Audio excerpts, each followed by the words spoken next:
Alright, so, no, I don't want to clap. He's gonna say all right about 19 more times. And we'll begin.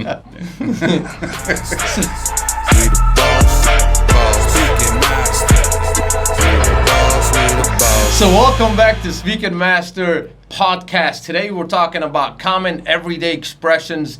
I'm Sam. Mr. Mayo. And this is Mr. Mayo. Today we're going to be educating you a little bit about some common expressions, maybe an idiom here or there. So let's get started. All right, let's do it. All right, so, no, you can't do that. Here you go. If you look at his face right now, he actually looks like he's nervous. This guy has ants in his pants. He has ants in his pants. So that just basically means nervous. I'm nervous. And he looks nervous, or he has ants in his pants, because he had a job interview yesterday and I got fired before I got hired. Pretty much. He got fired before he got hired. That's a joke, okay? When that happened, I tried to tell him, hey, don't worry about it. You'll find a lot of jobs out there, because jobs are a dime a dozen. A dime a dozen. And a dime a dozen means, well, it's common. You can find it everywhere. So a dime a dozen means you can find one particular thing everywhere. Or more than one. But basically, it's general. Many. So, a dime a dozen. Can you probably use a different example? What would we say? Like there's a bunch of jobs out there. There's no need to worry about one. Right. It's a dime a dozen. And like, for example, if you want to buy a car, you don't have to buy just one or think about just buying one brand, because they are a dime a dozen. Yeah, it doesn't have to be one model. You can get as many anything. cars. Yeah. Pretty much. Yeah. All right, so dime a dozen. So, during the interview, the interviewer kept blowing smoke, basically telling me how good they are and what they do, but I really didn't believe him. And he was blowing smoke? He was blowing smoke. Okay. You mean like blowing smoke, like smoke? No. مش ده. No, he kept like just telling me how... Confusing you. Yeah, he just kept telling me all types of things that they do, and I didn't really believe what he was saying. So blowing smoke means to confuse someone, right? And so I think he was blowing smoke because he was trying to spin you.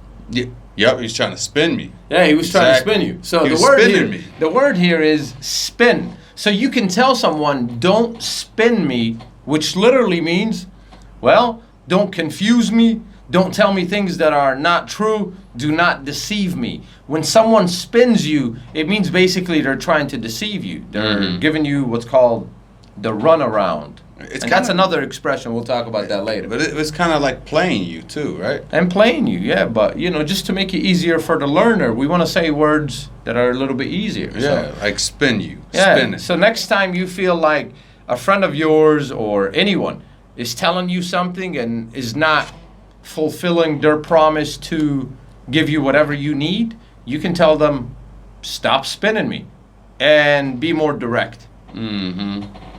Stop spinning me, man. Yeah. I get spun all the time. Ooh, spun. Not all the time. A lot of time. All right, so what happened? What happened after that? So like, before I left the interview, I asked the interviewer, what's the deal? You mean like what's happening? Yeah, like what's happening? Like tell me what's the last word? What's and how going did on? you say it? You said? I said, what's the deal? Okay, so what's happening? Yeah. And he said a very low salary, and I felt like he was trying to lowball me. Lowball. Yeah. Ooh, I like that word. Yeah, Lowball. he tried to lowball me, give me a small salary, like a small offer. Yeah. Lowball. And I was just like, you told him what? You told him basically whatever floats your boat. Yeah. So again, you told him basically.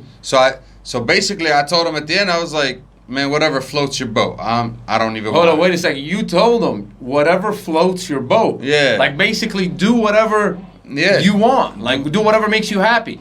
Yeah. And so how do you say that again? How do you say it? Whatever floats your boat. How did he look? How did he look at you when you told him, whatever floats your boat? Was he surprised? He was like, I don't know. He was just like He was surprised. Surprised. Yeah, maybe because of your confidence when you said that. Yeah. So Okay. All right. I can see that. I can I'm see confident, man. I'm confident, baby. Confidence. You know what I'm saying? Confidence is the number one key to obtaining any job. So yes, try to true. exude confidence when you are speaking. Excuse me, I don't understand you. And exude here means try to show or portray, okay, or to show. Yeah, whatever he said. Pretty much. So now the problem is, I think Mr. Mayo here, after his failed interview yesterday, where he told the job interviewer, whatever floats your boat, I think at this stage, Mr. Mayo's probably dealing with a calamity. And if he's dealing with a calamity, he's probably dealing with a very hard time right now, all right? So calamity means like a very hard time. Calamity. Almost like a catastrophe, very similar.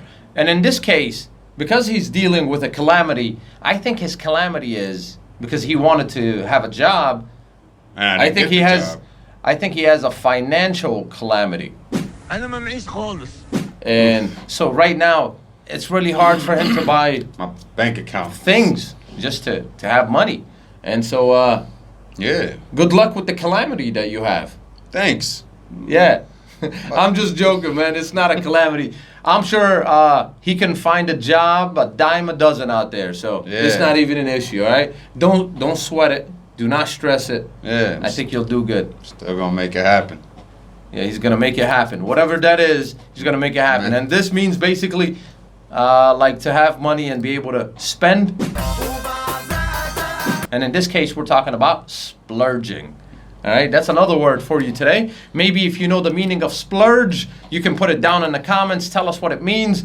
Perhaps use it in a sentence that makes sense. And as always, as Speaking Master, we are ready at any time to teach you and to guide you throughout your linguistic learning behavior and ability into the future so you can improve yourself. Can I say something else? Absolutely. I think we should have a challenge. All you guys in the comments below, use the words that you just learned today into a sentence, and let's have it as a challenge. That's a really good way to do it. Yeah. If you really want to remember some of these things, try to definitely use them as soon as you can, so that way you don't forget them. And as always, Speaking Master. You want to laugh for no reason?